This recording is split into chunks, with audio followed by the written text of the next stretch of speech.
Hey guys, do you know in the West, right, what is a good new launch project to buy or actually look into? Or like what are the top projects that we can actually look into investing in the West area? Let's find out here today, okay? So my name is Ivan Cai. I'm one of the co-founders of I Quadrant. So in this video here today, right, we're going to share more about the new launch projects in the West and which one is like interesting to invest in or even to buy for our own home state, okay? And let us start. Okay, so first of all, right, we are going to be talking about the projects that's going to be in the West Central area. And when we mean West Central area, right, we are talking about areas between Clementi and Queenstown.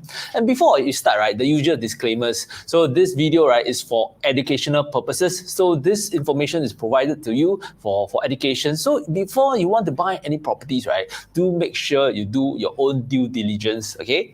So, first of all, when we are talking about this West Central area, right, what we are talking about, right, is that we are not talking about area in the Tuas, we are not talking about real central area, we are talking about this middle portion, whereby we are in between the West and Central area, which is Clementi and Queenstown. And before we start, right, let's take a look about what makes this place interesting. And what we want to see is actually the growth in this area or the growth in the future. Because with any growth in this area, right, comes an increase in the number of jobs. And when we have an increase in the number of jobs, this is where we start to get, like, for example, increase in housing demand. And with the increase in housing demand, this is where there's increase in rental yield. And with the increase in rental yield, this is where we get the capital appreciation. So this is why we need to really understand what is the growth that's happening in the places that we want to like buy or invest in. Okay, so first of all, when we are talking about this like Jurong Central area, what we see is that you can see that this Jurong Lake District is a place, right, that is like going to be growing. And we also have the Jurong Industrial Estate, right, which is like the industrial hub of Singapore. And to the west is where the port will be, the Tuas port. And we are going to have like Pasir Panjang terminal, the Pasir Panjang ports, right, that's going to be moving over to this Tuas port area. And after this movement, this is where the whole Greater Southern Waterfront is going to be. And when we look at this map, what we see is that when we are talking about this Jurong, we are talking about this Clementi, Queenstown area, we also have like One North and like NUS that's going to be like growing. And we are going to do a deep dive into these areas. So first of all, right, when we look at this Clementi-Queenstown area, what we see is that you start to see Jurong Lake District. So Jurong Lake District, right, is definitely going to be like the second CBD of Singapore. And with that, right, comes with a growth in the number of jobs, like increase in like capital appreciation. And when we look to this area, One North is actually some place that I'm really bullish about. Why? Because obviously I'm staying over there. So anyway, because I'm already invested there, so do take what I say with a pinch of salt, because I'm like deep over there. So what's happening over here in One North is like there's a huge development of like commercial activities. Like you see Grab is there, Razer is there, Shopee is there. A lot of brand names with like strong job creation is happening in this area. And when we look a bit more into the future, what we can see, right, is also the Dover Knowledge District. So Dover Knowledge District, right, is going to have more research and more synergies between the schools, the universities, the NUS, and like all the One North development in the same area. Okay, so when we do a deeper analysis, right, and look into the Jurong area, right, you can see like there's going to be like Jurong Gateway, and like this whole lakeside with the greenery area. Obviously, the train to KL is not happening, but maybe in the future it may happen again. So there is some like sort of like lottery effect if it happens. So when that happens, this place will be boomtown. Okay, so let's take a look at the timeline when we are talking about the Jurong Lake District area. So in the 1960s to 2000s, right? As we look at it historically, it was actually the industrial area in Singapore. So as time passes, as we move into 2008 all the way to 2025, right, this industrial characteristic, right, is actually shifting. It's shifting more to a commercial nature. Like if you go to the West area, right, you can start to see a lot more buildings like Westgate, Gem is there, and you can see like hotels over there, and you can see like commercial buildings that is like over there, like offices basically. So in the future, as we look beyond 2026, right, what you can see is that there's going to be increased acceleration of decentralization, and because of this, right, we know that there'll be more job creation, more housing demand in this whole area itself. So okay, so this is a bit more, but so when other than talking about the Jurong Lake district, right, we also talk about One North. So One North itself, right, is comprises of a lot of different buildings, right, that has been overall planned by JTC. So over here, right, you can see, right, there's like Vista, Biopolis, Wessex, Mediapolis, Ayer Raja building, One North, this Ayer Raja building, and One North Park, Launchpad, Fusionopolis, Nepal Hall. So in other words, right, it's really a lot of like research activities and like a lot of like high value job creations in this area. So there's going to be growth. And other than that, right, I spoke about One North. I spoke about Dover Knowledge District. So in the longer future, Dover Knowledge District will kick in. There will be like more jobs that will integrate all the business in the One North area and all the NUS research areas. Okay, so now we have like given a good overview of the growth of this area, right? Let's talk about the projects and the demand details. And when we look at the projects in this area, right, the Clementi-Queenstown area, what we can see, right, is to the Clementi area, you can see projects like Parc Clematis, Clavon, Whistler Grand, and Twinview. So over here, right, Whistler Grand and Twinview have been launched for quite some time, so most of their projects are more sold out. But we need to take note of what's happening in this area. So the ones that's more available for sale, right, is actually Parc Clematis and Clavon.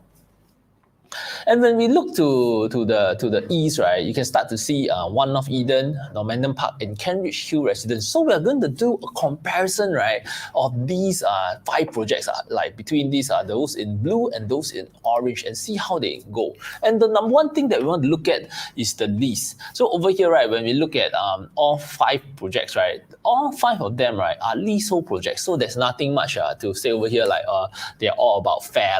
We do not have an exceptional freehold among the leasehold, or the reverse, like a leasehold among the freehold. So in other words, in terms of lease, they're all comparable. So when we talk about the expected TOP dates, from after we get more information, right, what we realize is that Kent Ridge Hill Residence is going to TOP likely in 2022. So because of this, right, what's going to happen is that people will be able to collect keys first, and then they'll be the first in the market to rent out. So this is actually an advantage for Kent Ridge Hill Residence. So when we look at the project size, right, we as a gauge, we try to look into projects that is like more than 400 units. So over here, those in green, right, are the ones that's more than 400 units. So one thing that is sort of like not so positive for One North Eden is definitely the number of units, which is at 165. So 165, to be frank, is not a killer. It's just not the best. So it's still okay. So in other words, right, given the choice, I would always choose a larger project with more complete facilities. When we look at the MRT distance, right, the main reason we want to look into this is because that we are looking into buying private properties over here. And when we are talking about private properties, right, we are looking into people that want the convenience. Like if you want to stay in a condo, it's likely you want the convenience. And if you want the convenience, the distance to the MRT is likely one of the more immediate considerations. So when we look at this, right, among these 5 new launch, right, Kent Ridge Hill Residence and One North Eden are actually closer to the MRT. Like Kent Ridge Hill is 750 meters to Pasir Panjang, One North is 400 meters. For the rest, right, it's not so walkable. So in other words, you have to take a bus. Okay, so when we look at another factor, right, it's actually we need to look at the availability of amenities. And when we talk about amenities, right, we are talking about schools, primary schools. So when we are looking at the 2-bedroom, 3-bedroom units, or even more, right, what we are looking for is like what are there schools available? So when you look at Normanton Park and Ridge Hill residents, right, what you realize is that there's no school within a 1 kilometer radius. So in other words, right, it is likely that families with young children will try not to move over there.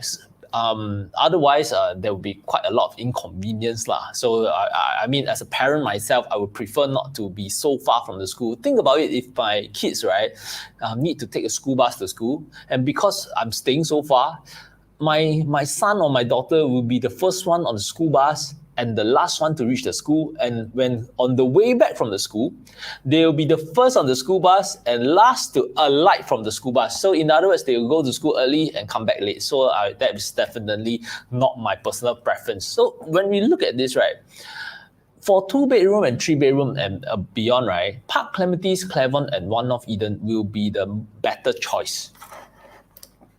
And when we look at are there any popular schools in the vicinity within the 1 kilometer radius, right? What we see is that Parc Clematis have Nanhua at a popularity of number 5 from salary.sg, and One North Eden is at rank number 20. By the way, my daughter is in Fairfield, by the way.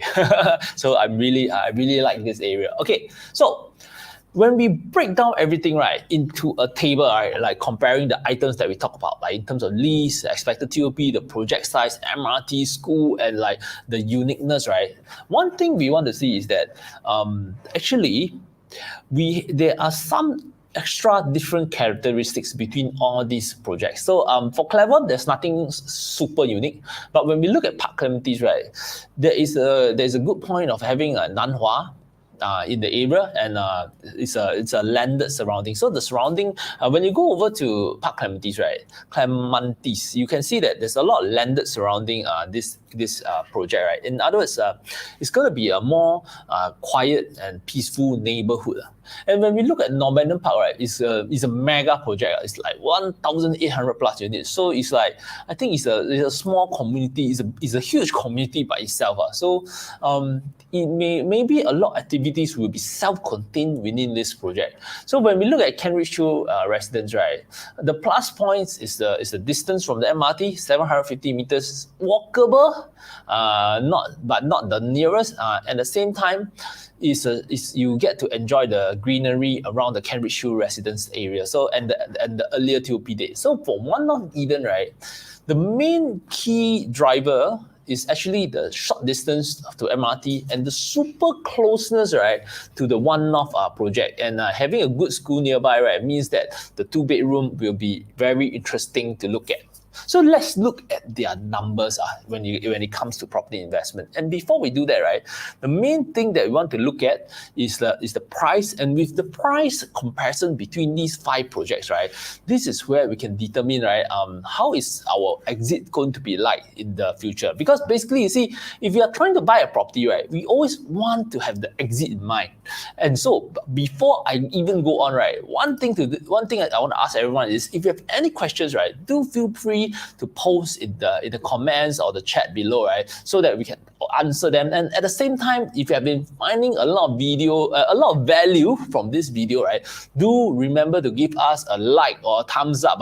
And at the same time, right, do remember to subscribe to our YouTube channel. So because in our YouTube channel, we'll be releasing videos on our analysis, on our thoughts, right, and we update everyone what's happening in the market. So do remember to click on the subscribe button in our YouTube, and our team will post our YouTube channel link into the comments.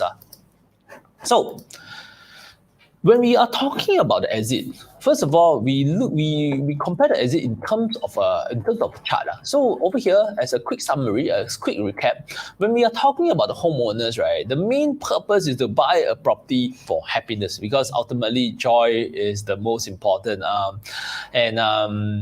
the profits that we make, right, is sort of like the secondary, because ultimately joy is most important. But if you are more, if you want to be more efficient, like if you want to be more careful or cautious, right, we can also take on the hat of a home investor. In other words, right, we want to buy a property in a place with a potential capital appreciation. So in this term, right, we put it as a home investor. That means we buy a property and we want to stay in and we want to see potential capital appreciation. And last but not least, right, there's a different category whereby we want to buy a property and also rent it out at the same time, and we want it to be in a growth area at the same time so that we can get both the best of both worlds in terms of both rental and capital appreciation itself. So this is the range that we want to compare the properties. And when we do this, right, we want to take a deep dive into the one bedroom. So when we look at the one bedroom in this area, right, one striking thing, right, that we can see is that for Clavon, Parc Clematis, and Cambridge Hill residents, the one bedroom are all sold out. So what does this tell us? This tells us that investor demand for one bedroom is very, very strong, and the ability to commit to a one bedroom, right, is very strong. So in other words, right, this tells me that if I'm buying into a property, a one bedroom that is at an affordable price, next time my potential exit will also be very likely, because you can see that people are able to buy the one bedroom easily. So when we look at what's available on the market, right, it's definitely Normanton Park and also One North Eden. So when we look at these two numbers, right, on a straight away comparison, in terms of quantum, they are almost comparable, like Normanton Park at 0.93 million and One North Eden at 0.98 million. So in other words, in terms of quantum, they are comparable. By the way, One North Eden prices are not released yet, and what we are doing over here is that we are estimating it to be about 1,900 per square feet. So if it can be higher or it can be lower, but if it's lower, it's even better. Okay, so when we do this comparison, right, in terms of quantum, One North Eden will be similar to Normanton Park, but One North Eden is so much nearer to the One North area itself. So it's like right smack inside. So I would rather prefer investing into One North Eden to take advantage of the immediate growth in the One North area. So when we take a look at this, right, what we see is that for One North Eden, I'll categorize it as an investor, whereby we will invest and then we get rental because it's so near the MRT, and also potentially get capital appreciation. And whereas for Normanton Park, right, we classify it under a home investor category. Why? Because at the point where Normanton Park TOPs, right, we realized that Cambridge Hill has already completed. So when Cambridge Hill TOP, there will be a lot of units in the market available for rent or people are moving in. And with that, when the supply from Normanton Park comes online, what will happen is that there will be a lot of vacancy in this area for a period of time, or it may take half a year, it may take a year. But the point is that if we are moving into the unit itself, then there's no worry. So my take is that if I'm buying a project or buying a new unit in Normanton Park, I'll buy and then I'll move in. And hence, right, I don't need to worry about the vacancy. So just enjoy for 1 year staying in the one bedroom and enjoy the whole place. After a year, then look into renting it out.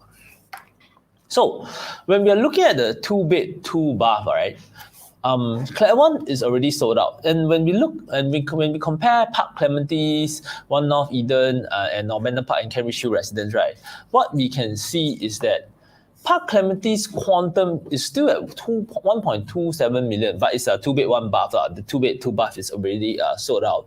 And what we see is that Normanton Park is at 1.31. So in terms of quantum, right, I will find that Parc Clematis and Normanton Park is more competitive as compared to Cambridge Hill residents. After we compare these two, right, then we look at One North Eden. When we look at the One North Eden, the quantum is higher, but then that we have to pay a premium for a project that is like closer to the MRT, and at the same time we need a 1 kilometer radius, right, of Fairfield Methodist. So the 2-bedroom project, right, the 2-bedroom unit in One North Eden, right, have an advantage of being near a good school, and at the same time, right, near the workplace and near the MRT. So it's actually in a very, very sweet spot. And hence, right, when we compare all these projects, right, what we realize is that One North Eden may be suitable for investors that want to really rent out their place, and their target audience is someone that is like working in the One North and at the same time have young children that want to go to a school, popular school nearby. So this is something that works in the favor of One North Eden. So for Normanton Park, as I mentioned, right, Kent Ridge Hill residents with TOP, Normanton Park with TOP.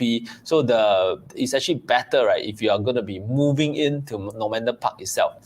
So when you look at Parc Clematis, right, it's actually worth considering because of the lower quantum among all these new launch projects, and at the same time, right, it is near one of the popular schools in Singapore, Nanhua Primary. And for Kent Ridge Hill residents, right, this is a category that we put in for the homeowners. We put Kent Ridge Hill residents for the homeowners purely because there's no good schools, and people will just have to move in to enjoy the greenery over there. Okay, so when we come to talk about the 3-bedroom, right, this is where it starts to get interesting. Because when we look at the 3-bedroom, right, it's going to be 1.7 or 2 million for One North Eden. And when we look at these numbers, right, this is sort of like on the stretching it in terms of the affordability for Singaporeans. So in other words, right, in terms of 3-bedroom, we won't really look at One North Eden as a pure investment. Whereas when we look at like Normanton Park and Kent Ridge Hill, Normanton Park and Kent Ridge Hill is going to be like, Normanton Park is at 1.53 or 1.84 million for like compact versus premium, and Kent Ridge Hill residents, right, is not exactly the lowest in quantum at 1.7 or 1.8. So in other words, right, when we look at quantum, it's a bit difficult to enter in, and when we look at Parc Clematis instead, the quantum starts at 1.44 million, so it's still pretty interesting and affordable. And whereas when we look at 3-bedroom dual key, it's going to be 1.58 million. But in Parc Clematis, right, we did a deep study into the dual key for Parc Clematis, and it's not exactly the most optimum. So that is actually something to watch out for. However, if you just purely look at the 3-bedroom itself, it's really worth looking in because of the low quantum available. When we look at Clavon, again, the quantum starts to get higher. So let us look at the numbers in totality. So when we look at in terms of quantum, we will say that Kent Ridge Hill, One North, and Clavon, right, will be suitable for the homeowners that really want to just stay there and enjoy the facilities that's provided by this project. But when we look at in the eyes of a home investor, Normanton Park may be interesting in this area because Normanton Park, right, is like near the One North area, and people want to stay there to enjoy the greenery. But when because Normanton Park, right, the quantum is also lower. So let me come back. Normanton Park is 1.53. So this is something that is still like not barely can make it. It can make it for the 3-bedroom quantum. So when we look at in terms of the most affordable quantum, right, this is where we see Parc Clematis makes sense because of it being near a popular school. And when you are talking about 3-beders, right, parents will want to send their children, right, want to stay in a place that has easy access to school. So this is where we look at for Parc Clematis. So I hope all of you, right, have learned something from today's session, okay? And we hope that you really get a lot of value. So once again, do remember to give us a thumbs up or a heart for our video. And at the same time, once again, subscribe to our channel. And tomorrow, Sean will be sharing something very interesting. So do remember to stay tuned to our YouTube channel. And I'll see you guys again soon. Bye!